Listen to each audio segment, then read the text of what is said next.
What I think it does a really nice job of is it simplifies and reframes the way we think about our message to our audience. And it really hits in on the idea that companies sell to solve external problems, but buyers buy to solve internal ones. And Ah, that as marketers, especially, but also as businesses, we have a responsibility to understand some of those emotional struggles that our buyers are having and how that translates to our solution that can be offered. Welcome to Social Post, a podcast brought to you by Meet Edgar. Each week, we bring you a guest to inspire your creativity, breathe new life into your marketing strategy, and get you motivated to take action in your business. Whether you're just starting out or a seasoned entrepreneur, you'll walk away feeling like you took your social media marketing multivitamin. Enjoy the interview and remember, what's possible for them is possible for you. And we can't wait to see your success.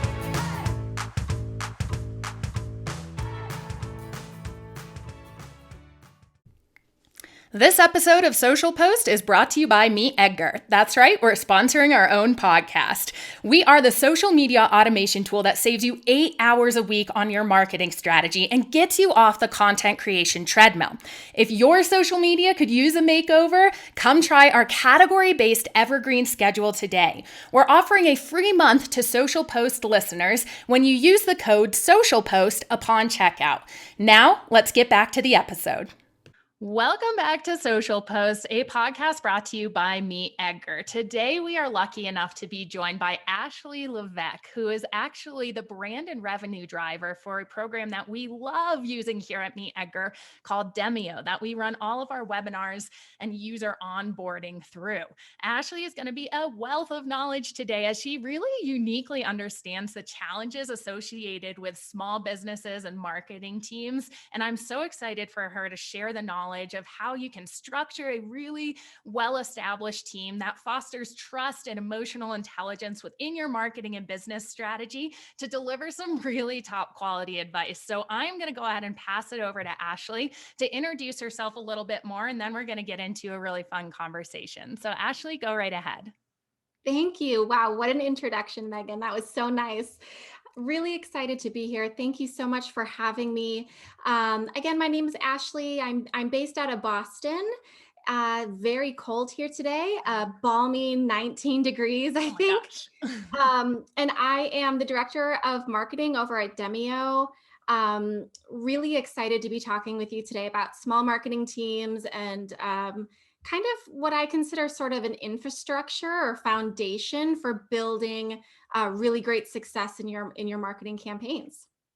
Awesome. So to start out, I would just love to hear from you, someone with so much experience in this field, what your opinion is the difference between like a sales and marketing and branding, because we know we need all three of them, but I think it's kind of hard to understand the difference between what they all are.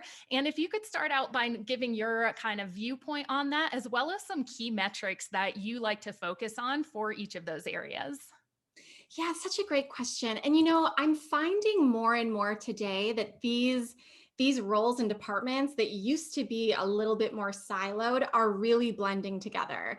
So I'm seeing a lot of SaaS companies in particular taking up revenue generating teams, that kind of language and branding across their department structure to really showcase that departments are meant to work together and align toward the same revenue goals. So it's more than just sales and marketing alignment and these kitschy sort of names that we talk about, and it's really about how do these departments work together to drive toward the same metrics, which really is about generating revenue. I think at the end of the day, depending on your business and your business goals, the majority of those objectives are going to be about driving profit or driving revenue or reducing churn or whatever it is. And organizations need to find a way to really empower all teams to support that same goal. And I'm finding a lot of people kind of taking ownership of thinking about customer success and support and sales and marketing under like one big umbrella. And while they certainly have different responsibilities, the idea of them being on the same roadmap really supports the ability for them to move forward as a cohesive team. Yeah, I love that. And it does make a lot of sense. You know, if you sell a product to someone and they learn about your branding, you want them to have that through line of having the same exact like association with that brand when they need to reach out for help with customer service. So, in your kind of experience working with different brands and working at Demio, how are some of the like what skills do you really have that can bring together these different teams so that every touch point someone has with a brand really has that same brand voice? And what do you really focus on when you're trying to structure a team in that way? I think the biggest cornerstone to enable all of your teams is transparency and visibility. Mm, So I think in a lot of ways, and I might regret saying this at some point, but in a lot of ways, I think a lot of what we do can be taught. I really believe that anyone can be a marketer. Anybody can be a salesperson. These are basic skills that I think people can learn. Certainly, there are like innate personality quirks and emotional intelligences that are, part of who we are as people that might make us lean in one direction or the other. But I think the cornerstone for organizations to really focus on is just making sure that you have some kind of knowledge hub set up that is an easy, clear uh, kind of portal to communicate with your entire team so that whoever is the one responsible for creating messaging, whether that falls under product marketing or product management or customer marketing or whoever is responsible for it, it gets out into the larger masses of the organization. So we're all sharing the same language. We're all sharing the same messaging. When we align on value propositions, that filters down into every department because we're all seeing it in real time. And I think what some companies fail to do at a very basic level is just set something up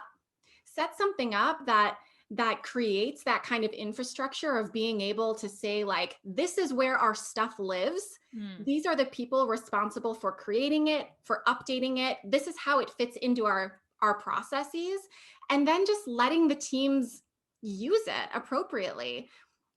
I find that when companies take that really easy step, not only does it promote kind of what you've been talking about, Megan, around like how do we make sure we're using the same language and how do we make sure that all of these touches are consistent, but it also creates an internal work culture that promotes transparency and visibility. It helps people collaborate easier. It helps people share information and ideas and maybe a little bit of a safer space because it's part of it's ingrained now in the organizational structure. And I'm finding that some of these easy things are being missed among organizations. They're just not setting stuff up that way. Yeah, I love that answer because I feel like so often you want to be like, oh, I wish I could read the CEO's mind of my company and know what they were thinking. And it's like, well, you can if they've documented things properly. If you have that system and that Loom video showing you exactly how they want something done or their thought process about something, I totally agree that that sort of structure can really help an entire team feel empowered to get their own ideas out there. And the more sort of ideas that we have coming together from different perspectives, the stronger one campaign or one sort of feature that we're building into software can be. So I totally agree with that. And it really seems like everywhere I turn these days, whatever I'm reading or whatever I'm listening to on podcasts about marketing, people are saying the same thing about mindset growth. Mindset is the way to go. And that's making the biggest difference over any sort of like hacks that you can do, funnel hacking or anything else. It's your mindset that's really pushing towards successful marketing campaigns. Can you talk to me a little bit about sort of your own mindset that you've seen help yourself or help others? Especially, I know you're involved in really championing women in marketing and sales right now. So, what sort of advice can you give to people out there on the mindsets that you've seen work really well? Generally speaking, I'd love to see marketers take a little bit more ownership over their own leadership development Mm, and empowering those either that they manage through a hierarchy or even just through influence, to do the same thing. I'm seeing a lot of conversation around what you were talking about. Like, what are the funnel hacks? What are the campaigns I should run? What kind of strategies should I deploy in order to get this result? And all of that is important. But again, if we don't have that infrastructure of how we actually teach and enable our team to be self-sufficient, to search for their own answers, and to be invested in their own development and skill set, we're really missing the mark on our ability to scale the organization. And so I really want to see people, I want to see organizations developing professional development programs. I want to see like budget set aside for, okay, we're going to have some clearer expectations for our group this year. We're going to have hard conversations about what we want from our marketing team, from our sales team. And then we're going to say, okay, here's a little bit of money to help you meet those expectations. One of the things that I hear a lot of when things aren't working well is organizations jump right to asking the question, is this person the wrong fit for this job? And I really think we should be asking two other questions before we jump there. One, have I set clear expectations for what this role is supposed to look like? And two, have I provided the tools and resources that this role requires in order to fulfill those expectations successfully? And we're missing that. We're kind of jumping over, or we're ignoring the opportunity to really invest back in our team, which is certainly an investment back in the company. So I really want to see more of that. And I really want to see marketers excited about that. That doesn't have to come from executive leadership. We should be asking, right? We should be saying like, oh my gosh, there's this awesome conference I want to go to. I want to take this course. And I want it to be about more than just marketing skills. I want to learn about how to have hard conversations with my team. I want to learn about hiring and firing, and I want to learn about vulnerability and emotions in the workplace. Like, all of this stuff is how we create stronger relationships with each other inside the organization, and how we can invest in retaining our employees and developing a workplace culture that brings new people on board in an excited way. Oh man, you have me so excited to go and look into these things. I love this so much. Now, you're talking a lot about having these strong bonds, and something that I know I have been a part of in every company and position I've worked at is this conversation around when to have a meeting, when to send an email, when to do all of that. What's your philosophy behind having meetings to make sure everyone's on the same page and that you have enough so that you're comfortable talking with people, or when to save time and just send the email? Do you have any kind of guidelines that you can offer the community on that? I love that question. And I do think that this has changed a little bit during COVID times. So I have kind of two ways that I think about this. One is Demio, for example, is a fully remote company, and we always have been fully remote. So even pre-COVID, our company was really designed with communication top of mind because we've always been separated. So we have a bunch of different ways that we talk to each other all the time. So one philosophy I have is we are not going to meet about it unless we are unable to find the answer, communicate clearly, or ask the question via the other communication methods that we have. The other philosophy, which is mildly contradictory to that first one, is I do think it's important to have visual moments face to face with your team in order to develop relationships. And you can't work together effectively without recognizing that you have a relationship with these people. That doesn't mean that you have to be best friends and they all have to be in your wedding and you have to name your first baby after them. And it doesn't even really mean that you have to like them at all, but it does mean that you have a relationship with them that has to be recognized in order for you to do the work that you have to do. And it just is true that it's easier to communicate sometimes face to face, especially as a team leader. I like to see my people. I miss in virtual settings sometimes the body language that helps me understand if they're doing okay, that helps me understand if they're really on board or if they're distracted, or all of the things that we take for granted that happen in a real life situation that we've sort of lost, over a virtual setting. we can't forget how important some of those methods are to our awareness of, again, how our team is doing. Like that is an important part of all of our conversations. Yeah, that makes a ton of sense. And I've noticed a theme here as you're going throughout talking about all of these answers, that you bring up a lot of different like tools and ways that you can stay in contact with your team. And Edgar being a software, Demio being a software, we love the automated tools that are out there today. Are there any non-negotiable tools if you were going into like a new company and setting up a marketing team that you would recommend that company actually take advantage of to structure your team in a good way? Oh, I love that question. So I'm actually new to Notion. Ah. I didn't use Notion prior to coming to Demio. And now that I'm in it, I'm like, how did I ever do anything prior to that? I find in a lot of ways, I find it simultaneously overwhelming with possibilities and also very structurally intuitive. I love the way that it provides visibility and transparency and interconnects. So, for example, we use Notion for our OKR system. So we can easily see like what are high level objectives for the company and how do those translate into departmental objectives and who owns what and how are we doing against them, and the ability to kind of see them all stacked together is really helpful to know that we're on track and that we're all kind of on the same page. So Notion's a big one. I've been a HubSpot user for a long time, and I'm sort of a HubSpot baby. I really like HubSpot. I've used a lot of different tools as well, but those are the two big ones that I find myself in every day, that really help me progress on what I'm trying to do. Awesome. So those are two that I totally will echo that I think are incredibly helpful for bringing teams together and making sure everyone is working towards those same goals. Now, when you're actually setting like key metrics and numbers for your team, how often do you guys go over those numbers? Because I feel like sometimes it's best to let things marinate and let it work out for a quarter, but other times you want to know how to pivot quickly from a project or a campaign that might not be showing the results that you want. What's your philosophy behind like how often to check in with those numbers and when you should make that decision to go all in or pivot on a project you might have started?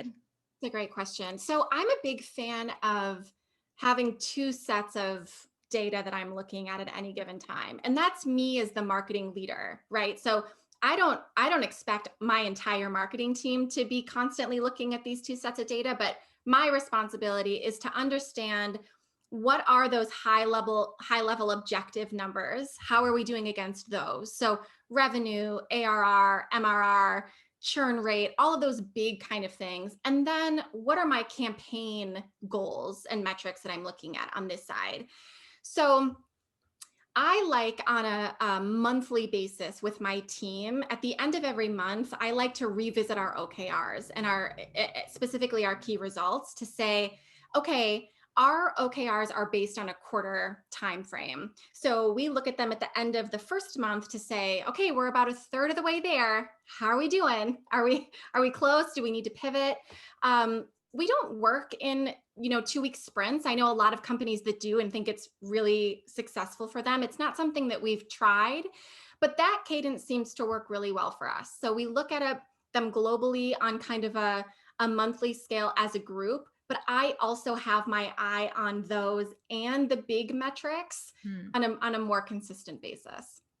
Yeah, that makes a lot of sense. And it sounds like you have done so much in this idea of learning on the job and what you were speaking to on one of our previous questions. And I was just wondering, like, if you're someone who just wants to break into the marketing field, are there any books or something that you would recommend for people as your kind of go-tos that have really helped you learn and be able to pass along to our community? Yeah, there's two resources I would recommend. Sweet. So one is a book, the Story Brand book, Building a Story Brand by Donald Miller. What I think it does a really nice job of is it simplifies and reframes the way we think about our message to our audience. And it really hits in on the idea that companies sell to solve external problems, but buyers buy to solve internal ones. And Uh, that as marketers, especially, but also as businesses, we have a responsibility to understand some of those emotional struggles that our buyers are having and how that translates to our solution that can be offered. I think it also opens up a window into some of what we're talking about here today, which is a little bit more of vulnerability and a little bit Mhm. more of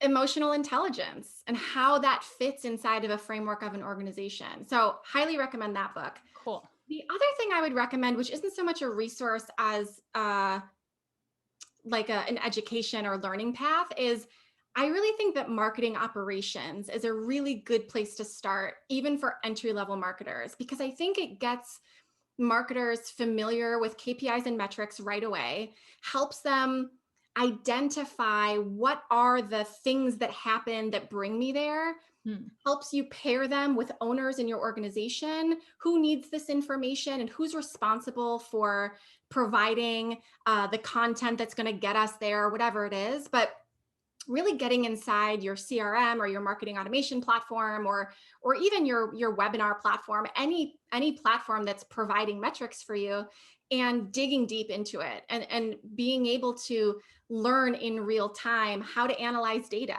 and also how to pick apart the noise of data. Like, Hmm. what doesn't matter here? That's still interesting, but like, do I really need to know that 80% of my customer base is looking at my website on mobile? Maybe.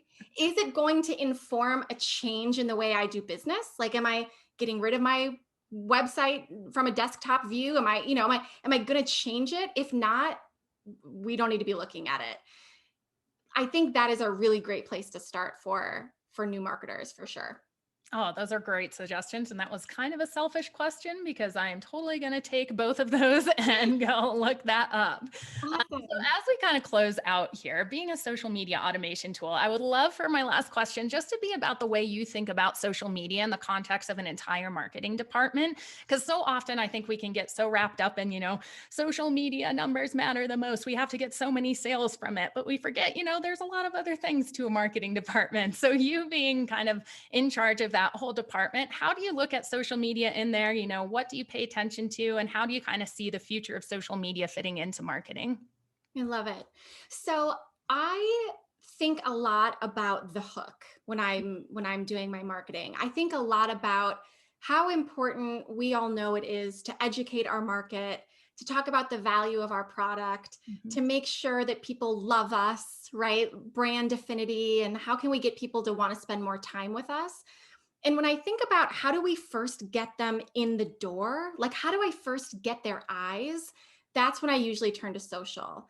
So I love, and you'll see this on our social, we use our social platforms as a way to hook people. We like to do humor and memes and GIFs and lots of emojis and sometimes controversial statements, because if you can't get their attention, you can't educate them. Mm. And if I continue to push out the same information about me and about my company, it's noise and there's so much going on. But social is a great place to experiment with that, I think. Cool.